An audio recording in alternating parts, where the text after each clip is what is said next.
Dans l'histoire diplomatique du XXIe siècle, c'est la première fois qu'un clash d'une telle importance ait lieu dans le bureau ovale, c'est-à-dire le bureau symbolique et sacré des présidents des États-Unis, avec un chef d'État étranger en mondovision. Donald Trump lui-même, en concluant cette phase-là, a dit que les images de ce clash avec Zelensky allaient faire de très bonnes émissions de télévision. Lui-même, il était d'accord. Il a dit, c'est sûr que les télévisions et Internet vont chauffer ce soir. Et que lui, il a laissé exprès. Eh bien, il a permis exprès que tout cela soit vu pour montrer sa bonne foi et montrer que lui, il est un homme de transparence. Nous allons nous sentir très bien. On va se sentir très bien, très fort. Non, actuellement, vous n'êtes pas dans une bonne position. L'Ukraine est dans une mauvaise position et vous l'avez permis ça d'arriver. Depuis, vous n'êtes pas dans une bonne position.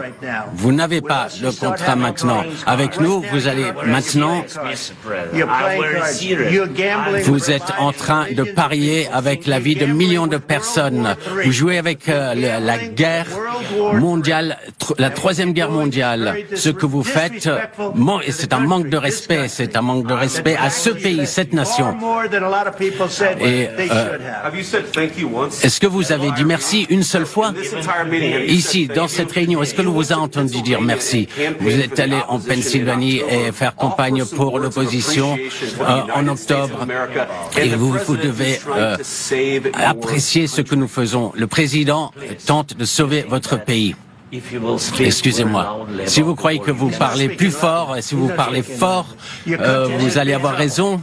Quand vous parlez de la guerre en Ukraine, il ne parle pas fort. Votre pays a des gros problèmes. Et vous n'êtes pas en train de gagner, vous n'êtes pas en train de vaincre. Mais il y a beaucoup de chances que vous puissiez vous en sortir grâce à nous. Monsieur le Président, depuis le début, nous avons été seuls. Et on vous a dit merci. On vous a donné... Avec le président stupide, on vous a donné 350 milliards de dollars. On vous a donné des équipements et du matériel militaire. Vous vous êtes servi de notre équipement. Si vous n'aviez pas notre équipement militaire, cette guerre aurait été finie en une quinzaine de jours. C'était chaud aujourd'hui à Washington. Tu pouvais cuire les œufs dans les fesses de quelqu'un. Tu prends un œuf, tu mets dans ses fesses, ça devient un œuf dur. Vois une omelette. Ah! Non, ça fait pitié. Donald Trump a été intraitable avec Zelensky. À chaque fois que nous avons l'occasion, nous aimons leur rendre hommage, car nous savons qu'ils sont tombés pour nous. Nous disons que si la France n'a pas oublié le général de Gaulle, que si les Américains n'ont pas oublié Martin Luther King, nous n'avons pas le droit d'oublier Thomas Sankara, Patrice Lumumba, Kwame Nkrumah, Jomo Kenyatta, King Rastafari from Ethiopia.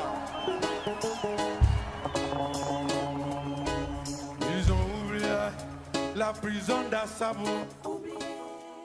Nous sommes en train de vivre l'histoire actuellement, quelque chose qui va se rencontrer dans les 20 ans, 50 ans, pourquoi ne pas dire dans les 100 ans à venir, avec ce changement en matière de géopolitique, l'instauration d'un nouvel ordre mondial, et on ne pourra parler de tout ceci sans parler de la guerre entre la Russie et l'Ukraine, la résolution de ce conflit et ce qui s'est passé hier à la Maison-Blanche entre M. Donald Trump, actuel président des États-Unis, et son homologue ukrainien, M. Volodymyr Zelensky.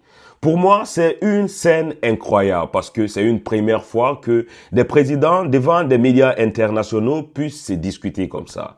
Mais quand on voit au fond de ce problème, on se dit que d'une part ou d'une autre, l'idée que Donald Trump est en train d'avancer et de soutenir ici, c'est les idées qui ont été condamnées dans les 2 ans, 3 ans passés. Quand les gouvernements occidentaux nous obligeaient, nous, les pays africains et même les autres pays du tiers-monde à se mettre de leur côté afin de condamner cette opération que la Russie était en train de mener sur le sol ukrainien.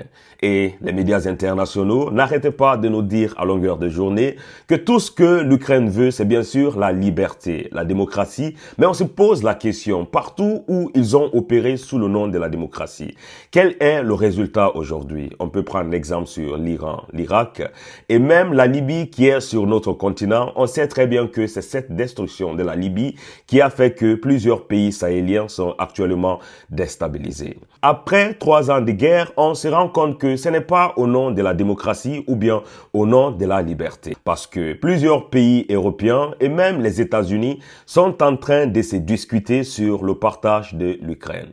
Les États-Unis est en train de réclamer 360 milliards de dollars qu'ils ont investis pendant cette guerre et qu'ils veulent le reprendre à travers les terres rares qui se trouvent en Ukraine. Cependant, en Europe, précisément la France, nous parlait qu'ils ont signé un accord avec l'Ukraine pour qu'ils puissent exploiter quelques terres qui ont aussi des métaux rares. On se rend compte que tout ce qu'ils nous racontent dans les médias internationaux sur la démocratie et la liberté d'expression n'est pas en fait réel. Mais dans tout cela, en tant qu'Africains, on a une leçon à tirer puisque cette chaîne est basée sur le bien-être de l'Afrique et surtout nous pousser à réfléchir sur la géopolitique africaine. Avec les explications de Dr Franklin Nyamsi dans cette vidéo, on va essayer de comprendre comment est-ce que tout ça est arrivé et surtout comment est-ce que l'Afrique doit tirer des leçons dans cette discussion qui s'est déroulée hier entre M. Volodymyr Zelensky et son homologue américain, M. Donald Trump. Je vous invite de voir cette analyse de Dr Franklin Nyamsi. Que doit-on retenir de cet entretien? Que Donald Trump rejoint le président Vladimir Poutine et la Fédération de Russie et il rejoint les plus de 3/4 de l'humanité sur la compréhension du conflit qu'il y a eu et qu'il y a entre la Russie et l'Ukraine. Premièrement, contrairement aux apparences, certes, l'armée russe a envahi l'Ukraine le 22 février 2022, 24 février 2022 exactement. Mais Poutine et Trump sont d'accord pour dire que c'est parce que l'OTAN n'a pas arrêté d'aller provoquer la Russie en avançant son infrastructure militaire, nucléaire, ses missiles aux portes de la Russie, que la Russie, voyant que l'OTAN se préparait à prendre le contrôle de l'Ukraine, c'est-à-dire à la dominer militairement dans son périmètre vital, la Russie a pris ses responsabilités et elle est entrée en Ukraine pour établir en quelque sorte sa sécurité. Donald Trump, président des États-Unis, et Vladimir Poutine, président de la Russie, sont d'accord sur la compréhension du conflit. Ils rejoignent dans cette analyse le pape François, qui a dit que la guerre entre la Russie et l'Ukraine n'aurait jamais éclaté si l'OTAN n'était pas venue, je cite le pape François, pape de Rome, aboyer aux portes de la Russie. Et tout le monde peut bien regarder l'emplacement des forces armées de l'OTAN en 1991, au moment du démantèlement de l'ancienne Union soviétique, et regardez l'emplacement des forces de l'OTAN maintenant en 2025. Vous allez voir qu'ils sont partis de l'ouest vers l'est et qu'ils sont arrivés aux frontières de la Russie avec leur infrastructure nucléaire, menaçant littéralement la Russie de dépeçage, la menaçant de soumission, de vassalisation à travers leurs dispositifs stratégiques. Ça, c'est le point 1. Deuxièmement, Trump et Poutine sont d'accord pour dire que c'est le traitement qui a été réservé aux Ukrainiens russophones par le régime de Zelensky. Ce traitement-là a accéléré l'entrée des troupes russes pour défendre les populations russophones d'Ukraine. Trump est d'accord là-dessus avec Poutine et accorde à Poutine que les territoires qu'il a conquis militairement à l'est de l'Ukraine restent à la Russie. D'autant plus que ce sont des territoires majoritairement russophones. Deuxième point. Troisième point, Donald Trump dit devant le monde entier que l'Ukraine ne peut pas faire plus de 2 semaines de guerre contre la Russie. Et que la guerre que nous avons vue depuis 2022 n'est pas la guerre de l'Ukraine contre la Russie. C'est parce que les États-Unis, l'Union européenne, bref, l'OTAN, est le principal fournisseur militaire et même de renseignements et même d'opérations de l'Ukraine que l'armée ukrainienne tient jusqu'à ce jour le peu qu'elle peut tenir. C'est le chef de l'État américain, Donald Trump, qui le dit, en mondovision, en pointant Zelensky du doigt, en disant « sans nous, vous n'avez aucune carte. Sans nous, vous ne pouvez pas jouer au dur. C'est nous, les Américains, c'est nous, l'OTAN, c'est nous, l'Occident, c'est nous, l'Union européenne, qui vous avons soutenu. Si nous vous retirons votre soutien, quatrième information, vous allez voir. Si nous vous retirons votre soutien, vous allez voir. Vous allez déchanter. Poutine va vous tailler en pièces. » Dans d'autres déclarations, Donald Trump a même dit que si Vladimir Poutine n'avait pas de sentiment pour le peuple ukrainien, qui est un peuple frère du peuple russe, il aurait déjà rasé toutes les villes ukrainiennes. Donald Trump l'a dit. Il y a une cinquième chose qui est importante, c'est qu'on ne sait pas le contenu de l'accord sur les ressources minières ukrainiennes qui a été proposé par Donald Trump à Zelensky. Ce qu'on sait quand même, c'est que Trump est un homme d'affaires. Et il dirige les États-Unis en chef d'entreprise. L'entreprise Make America Great Again. Pour lui, les États-Unis ont dépensé près de 400 milliards de dollars pour financer Zelensky dans sa guerre contre la Russie. Il faut que les États-Unis rentrent dans leurs fonds avec intérêt. Donc on peut imaginer que l'accord qu'il avait rédigé là, dont il a commencé à faire signer certaines pages à des dirigeants occidentaux, et peut-être, je n'en suis pas certain, peut-être déjà au président Macron, dans cet accord-là, les États-Unis probablement dépouillent l'Ukraine de tout ce qui lui restait de réserves stratégiques. Et il est certain que Zelensky ait trouvé qu'après l'avoir utilisé pour faire la guerre contre la Russie, c'est vraiment méchant de lui prendre tout ce qui reste de l'Ukraine et de le mettre dans les comptes bancaires américains. Zelensky est donc arrivé à Washington, étant très boudeur. Quand il a lu sans doute le texte de l'accord, son sang n'a fait qu'un tour. Vous savez que Zelensky à la base c'est un comédien, c'est un type d'émotion, c'est un émotif. Son sang n'a fait qu'un tour et il a commencé à grincer des dents. Alors que Trump lui dit, je vais te sauver la vie, toi-même Zelensky, je vais te sauver peut-être ton pouvoir, tu auras un petit pouvoir dans la nouvelle Ukraine, eh bien débarrassé des territoires devenus russes, je vais t'arranger, mais en retour tu ne me refuses rien. Je veux que les États-Unis rentrent dans leur compte, que les États-Unis récupèrent leur argent. Donc on peut imaginer que Zelensky trouve l'accord minier extrêmement injuste. Mais dans la même période, l'actuel ministre français des Affaires étrangères, ou plutôt, oui, non, c'est pas le ministre des Affaires étrangères, c'est le ministre français des Armées, Sébastien Lecornu, a dit que la France était en train de négocier depuis un certain nombre de mois avec l'Ukraine un accord sur l'exploitation des ressources minières. Donc en fait, on découvre que l'Occident n'avait pas volé au secours de l'Ukraine pour les soi-disant nobles raisons habituelles. La démocratie, l'état de droit, les valeurs. Non, en fait, tout le monde est allé en Ukraine pour la dépouiller. Vous avez vu l'accord là que Trump veut faire signer à Zelensky, mais en réalité, c'est la privatisation du sous-sol ukrainien et des terres arables, les terres fertiles exceptionnelles de l'Ukraine. D'accord? Mais on découvre que même côté français, il était question de faire signer aux Ukrainiens des accords qui leur permettent de récupérer les richesses ukrainiennes à très bas prix. Vous voyez? Tout ceci n'est-il pas une école pour l'Afrique? C'est une école pour l'Afrique, il faut en tirer 3 leçons. Tout ceci est une école pour l'Afrique et on doit en tirer 3 bonnes leçons que Dr Franklin les a classifiées et qu'on va essayer de voir dans cette vidéo. Les exemples sont tellement nombreux qu'on a devant nos yeux et quand on voit dans plusieurs pays africains où se vivent des guerres, soi-disant des guerres ethniques, ou bien, voilà, des guerres politiques, on se rend compte que tout ça, c'est financé, attisé par les médias internationaux ou bien les puissances occidentales, pour que, en fin de compte, qu'on signe des accords avec eux pour piller nos ressources minières qui sont tellement nombreuses dans des pays africains. Exemple, ce qui se passe actuellement au Congo, ou bien cette convoitise qui est derrière le golfe de Guinée. Il commence à dire que c'est la démocratie que le peuple veut, mais au fond, ce n'est pas ça le problème. C'est bien sûr le partage de nos richesses qu'ils pourront prendre sans contrôle. Il ne faut plus jamais croire à la propagande de la démocratie et des droits de l'homme. C'est de la propagande. Quand ça sort de l'élite néocolonialiste et impérialiste occidentale. Tant pis pour celui qui croit en cette histoire. Au nom de la démocratie et des droits de l'homme, ils ont cassé la Somalie. Ils ont cassé la Syrie. Ils ont cassé l'Irak. Ils ont cassé la Serbie. Au nom de la démocratie et des droits de l'homme, ils ont déstabilisé le Sahel. Au nom de la démocratie et des droits de l'homme, ils attaquent tous les pays qui résistent en réalité à leur conception des intérêts, à leur conception du droit international et de l'économie internationale. Première leçon, ne plus se laisser charmer par cette propagande, les juger sur leurs actes. Deuxième leçon, regardez Zelensky. Quand on lui disait que servir l'impérialisme occidental n'a jamais rien rapporté à personne, il n'a pas écouté. S'il avait regardé l'histoire du monde, il aurait vu Manuel Noriega, qui pendant très longtemps était la marionnette des États-Unis, qui a fini par se faire récupérer et jeter en prison aux États-Unis, le dictateur du Panama. S'ils avaient regardé l'histoire, ils auraient vu Saddam Hussein, qui a servi aux Américains de cheval de Troie pour attaquer l'Iran. Il était président de l'Irak. Pendant 10 ans, une guerre qui a coûté plus de 3 millions, 4, 5, 6 millions de morts à l'Iran et à l'Irak. Elle a été menée et Saddam Hussein était armé par l'Occident, notamment les États-Unis, contre le régime de Khomeini. N'est-ce pas? Comment Saddam Hussein a-t-il fini? Pendu par les Américains. Oui ou non? Venons en Afrique. Mobutu Sese Seko Kukumbendu Wazabanga, qui avait reçu 250 000 $ de la CIA pour tuer Lumumba. Où est-ce qu'il a fini, Mobutu? Il a fini renversé par un complot de la même CIA soutenant Museveni, Kagame et Kabila pour prendre le pouvoir à travers l'AFDL à Kinshasa. Oui ou non? Il a fini enterré, pesant 36 kilos, au Maroc. N'est-ce pas? Muammar el-Kadhafi, le guide libyen, avait tenté une embellie avec l'OTAN, avec les États-Unis en général, en passant par la France de Sarkozy. Il lui a donné des dizaines de millions de dollars libyens pour financer sa carrière politique en échange de sa médiation auprès des autorités occidentales. Ça a fini comment?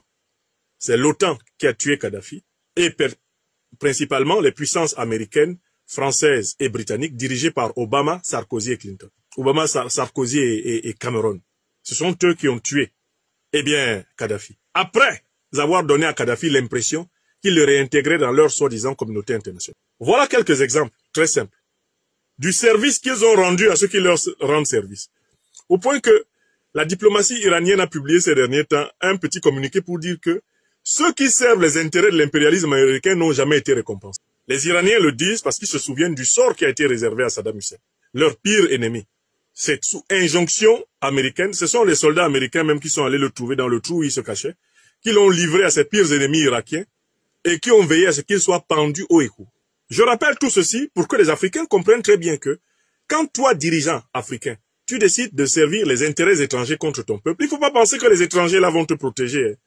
Quand ils vont décider de changer de marionnette, parce que toi tu as été usagé, ce sont eux qui vont te pendre. Les puissances étrangères impérialistes n'ont aucune pitié pour leurs serviteurs. Elles savent que leurs serviteurs ne sont pas soutenus par les peuples qu'ils ont martyrisés. Donc quand elles veulent se débarrasser de leurs serviteurs, c'est sans scrupule. On sait que de toutes les façons, tu as un dictateur au Congo, tu as un dictateur au Cameroun, tu as un dictateur en Côte d'Ivoire, tu as un dictateur en Afrique. Le jour où ceux qui t'ont aidé à être dictateur ne veulent plus de toi, l'Afrique ne va pas lutter pour toi. Le peuple ne va pas lutter pour toi. Ils vont quand même dire bon débarras. Donc voilà comment ils remercient en monnaie de singe tous ceux qui les servent. Regardez Zelensky. Mais Zelensky, aujourd'hui à Washington, en réalité, la grande question qui se pose pour lui, c'est de savoir qu'est-ce qui explique. Il y a 3 questions qui se posent sur le comportement de Zelensky. Première question, pourquoi a-t-il osé contredire Donald Trump alors qu'il sait qu'il est en position de faiblesse sur le papier? Ça, c'est la première question. La deuxième question, c'est qu'est-ce qui va se passer maintenant qu'il a contrarié Donald Trump et qu'il n'a pas signé l'accord que Donald Trump avait préparé pour lui avec le stylo qui était déjà posé dans la salle où on a vu le même Donald Trump accompagner le président Macron. Qu'est-ce qui va se passer? Bon, voilà les 2 questions. Je commence par la première. Je fais l'hypothèse que si Volodymyr Zelensky a osé défier, régimber, rouspéter quand son maître, son tuteur Donald Trump lui parle dans le bureau ovale des États-Unis, qui plus est en présence d'un bouillant vice-président DJ Vance, qui était littéralement ici comme le pitbull de Trump. C'est-à-dire que Trump tenait la laisse et il envoyait DJ Vance mordre de temps en temps Zelensky, juste pour le plaisir. D'où est venu le courage de Zelensky de contredire devant les caméras en mondovision le président Trump et son vice-président? Ce courage vient du fait qu'il sait qu'aux États-Unis, toute la classe politique n'est pas rassemblée derrière Trump. Il sait que les démocrates qui ont perdu les élections, souhaitent que Trump échoue dans son rapprochement avec la Russie. Donc, Zelensky aux États-Unis sait qu'il est soutenu par les anciens défenseurs de ce qu'on a appelé le deep state américain démocrate. S'il a osé parler comme ça, c'est parce qu'il sait qu'il a des soutiens à Washington. C'est-à-dire dans l'ancien régime, Biden-Obama. N'est-ce pas? Ça, c'est le premier point. Et un deuxième point qui est important. Il sait que le président Donald Trump a conscience d'être assis sur un fauteuil éjectable, non pas par des voies démocratiques. Le président Donald Trump est l'un des rares présidents qui est réélu, après avoir déjà été élu une fois, et qui, avant de s'installer pour la 2e fois sur le fauteuil, échappe à un assassinat. L'oreille de Trump a encore le trou de la balle qu'il a loupé. Et Zelensky sait que Trump sait que sa politique contre les intérêts de l'oligarchie pro-démocrate, cette politique lui vaut beaucoup d'ennemis aux États-Unis. Donc, l'attitude de Zelensky s'explique par le fait qu'il sait que les ennemis américains de Trump sont ses amis, lui, Zelensky. S'il se comporte comme ça, c'est parce qu'il compte sur le lobby anti-Trump. C'est pas parce que les démocrates ont perdu le pouvoir aux États-Unis qu'ils n'ont plus de pouvoir de nuisance. La preuve, Trump sait que sa sécurité est en danger. Avant même qu'il ne se rasseye sur le fauteuil du président, ses oreilles ont déjà sifflé, une balle a déjà perforé son oreille droite. Donc, voilà l'arrière-fond, à mon avis, de l'attitude de Zelensky. Zelensky sait que tout l'establishment politique américain n'est pas rassemblé derrière Trump. Et s'il ose s'opposer à Trump comme ça, c'est parce qu'il compte sans doute sur un retournement de situation, tôt ou tard aux États-Unis. Et il compte sur le fait que le lobby peut encore peser dans la politique internationale américaine et empêcher Donald Trump littéralement de le livrer. Voilà les sources du courage de Zelensky. En plus du fait que c'est un personnage, eh bien, émotif. Parce qu'on a bien vu qu'il était vraiment incapable de tenir ses nerfs aujourd'hui. Il se sentait tellement humilié qu'il s'est laissé aller à manquer de respect à celui qui l'accueille. En diplomatie en général, quand vous venez chez quelqu'un et que lui, vous vous rendez compte qu'il est sur un ton grand seigneur, il vous manque de respect. En diplomatie en général, vous baissez le ton, vous n'êtes pas dans votre pays. Vous rentrez à la limite chez vous et quand vous êtes rentré chez vous, là vous vous exprimez. Mais là, il a décidé de contredire Donald Trump en Mondovision dans le bureau ovale et DJ Vance lui a fait remarquer que c'est une offense grave. Du coup, on pose la deuxième question. Qu'est-ce qui va se passer? Alors Trump lui a dit, si tu ne signes pas l'accord que j'ai préparé, ce qui va t'arriver, je ne suis pas dedans. Qu'est-ce que ça veut dire? C'est-à-dire que la durée de Zelensky au pouvoir à Kiev est en jeu. Et Zelensky a d'abord une personne qui ne veut plus voir sa tête à Kiev. C'est bien sûr la Russie de Poutine. Mais maintenant, il y a une deuxième personne qui ne veut plus voir sa tête à Kiev. C'est le gouvernement américain de Donald Trump. Ça fait deux. Donc Zelensky se retrouve entre le marteau américain et l'enclume russe. Un proverbe ivoirien dit, amusement où on applaudit, moustique n'est pas dedans. Amusement où on applaudit là. Moustique n'est pas dedans. Parce que le moustique sait que s'il se retrouve entre le marteau et l'enclume, il est mort. Il est mort fini. Donc, il me semble que tous ceux qui aiment Zelensky, s'il y a encore des gens qui l'aiment dans le monde, devraient lui donner un seul conseil, c'est de démissionner de la présidence de l'Ukraine et d'aller directement dans un pays d'exil. Là, je viens à mes analyses à moi. Le président Zelensky, pour prolonger sa durée de vie, a intérêt à démissionner. Parce qu'il n'a plus le soutien américain et il est sûr d'avoir l'hostilité de la Russie. Donc, eh bien, le bon sens voudrait qu'il démissionne et qu'il permette à une administration ukrainienne moins marquée que lui de négocier le cessez-le-feu, négocier la fin de la guerre, négocier la nouvelle relation avec l'Ukraine et l'Europe.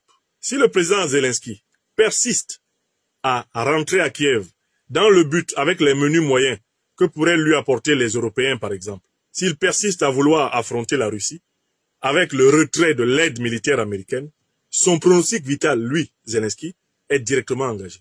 Et la conséquence numéro 2, c'est que la Russie risque de prendre davantage de territoire à l'Ukraine. En cas d'endurcissement sans moyens, eh bien, de l'attitude de Zelensky face à la Russie, les États-Unis vont retirer progressivement leur soutien militaire, de telle façon de s'assurer que l'Ukraine subisse une défaite complète.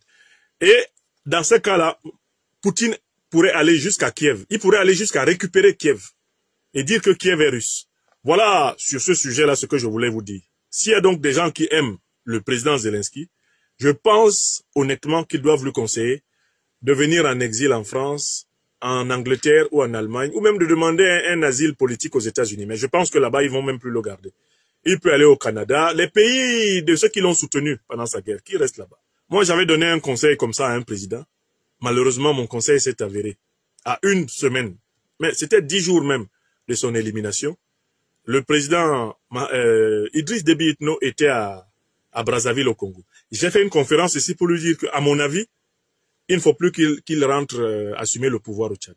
Que s'il rentre là, avec toutes les vérités qu'il avait commencé à dire partout, eh bien, je craignais pour ça. Malheureusement, 10 jours plus tard, on annonçait qu'il avait été assassiné. Le président Zelensky que j'ai vu là est arrivé à la limite de sa capacité de manœuvre politique. Qui plus est, il n'a pas le soutien de l'écrasante majorité des pays du monde. Il a le soutien d'un certain nombre de dirigeants de l'Union européenne, même pas le soutien des peuples. Parce que les peuples européens ont beaucoup souffert. L'argent qui a été sacrifié, l'argent français, l'argent européen qui a été sacrifié au soutien de l'Ukraine, les Européens l'ont en travers de la gorge. C'est la crise énergétique, c'est la crise fiscale, c'est la crise budgétaire, c'est la crise économique dans toute l'Europe de l'Ouest. En partie à cause de l'augmentation du coût de l'énergie provoquée par la guerre russo-ukrainienne et par l'effort de guerre européen en faveur des Ukrainiens. Eh bien, donc les peuples en ont marre, en Europe ici. Voilà d'ailleurs l'un des facteurs d'augmentation de la montée en puissance de l'extrême droite. Une école pour le continent africain, comme Dr Franklin Nyamsi était en train de dire dans cette vidéo. Et on doit en tirer 3 bonnes leçons qu'il vient de nous citer. Vous le savez très bien, partout où ils ont fait la guerre, que ce soit en Afrique ou bien au Moyen-Orient, ils nous ont toujours vendu cette idée de démocratie et de liberté. J'étais en train de le dire en début de cette vidéo. Quand on voit dans les pays où se sont vécu la guerre sous le nom de la démocratie ou bien la liberté d'expression, on doit se poser la question, où se trouvent ces pays actuellement? En Afrique, on peut prendre bien sûr l'exemple sur la Libye où on disait que le peuple libyen est opprimé et que le maréchal Kadhafi doit quitter. Aujourd'hui, il y a presque maintenant plus de 10 ans, Kadhafi a quitté la Libye, il n'est même plus sur cette terre. On se pose la question, est-ce que cette démocratie est en train de se vivre en Libye? Tout comme ils ont commencé au Mali pour le partager en disant qu'il y a un peuple qui est à Tinzaouaten et que ces derniers-là veulent leur liberté. C'est-à-dire, ils veulent ici soutenir une guerre de sécession, ce qui n'a pas marché et qui ne va pas marcher. C'est dans ce cadre-là que le Mali s'est retiré de toute organisation internationale qui lui permettait de parfois, le bloquer afin d'agir contre les gens qui veulent cette idée des sécessionnistes dans leur pays. On le sait très bien que les mêmes pratiques se vivent actuellement à l'est du Congo, précisément au nord Kivu, et en fin de compte, on sait très bien où est-ce qu'ils vont en venir. Essayer de créer des petits États dans des grands États pour avoir le contrôle total de ces petits États afin de piller les richesses qui sont dans ce pays-là. On doit se poser la question, pourquoi est-ce que les guerres de sécession ou bien partout où se passent des guerres pour la démocratie ou bien la liberté, c'est exactement les endroits où se trouvent concentrées les richesses d'un pays ou bien d'une région? C'est une question qu'on doit se poser. Et aujourd'hui, nous sommes devant l'évidence quand les États-Unis sont en train de réclamer 365 milliards de dollars qu'ils ont, prêtés à l'Ukraine comme effort de guerre pendant qu'ils sont en train d'affronter la Russie, tandis que les pays européens aussi sont en train de réclamer leur part des gâteaux. C'est comme ça a toujours été. Quand on voit aussi la Libye sur le continent africain, après qu'ils aient liquidé Muammar Kadhafi, on se rend compte que en Libye, il y a 3 grandes puissances qui sont en train d'opérer et récolter le pétrole sans compter. C'est exactement ça leur plan. Mais dans les médias qui les aident, ils nous disent qu'ils sont venus nous apporter la démocratie. Après cet enseignement de Dr Franklin Nyamsi, je pense qu'on ne va plus se laisser berner par cette histoire de démocratie. L'Afrique doit avoir sa démocratie propre à elle, qui part avec les attentes de la population et surtout avec la réalité du terrain. Sur ce, mes frères, n'oubliez pas de laisser en commentaire tout ce que vous pensez concernant, cette scène qui s'est déroulée hier à la Maison Blanche et cet enseignement que nos présidents africains doivent en tirer. On se retrouve à très bientôt pour une nouvelle vidéo, mes frères et sœurs.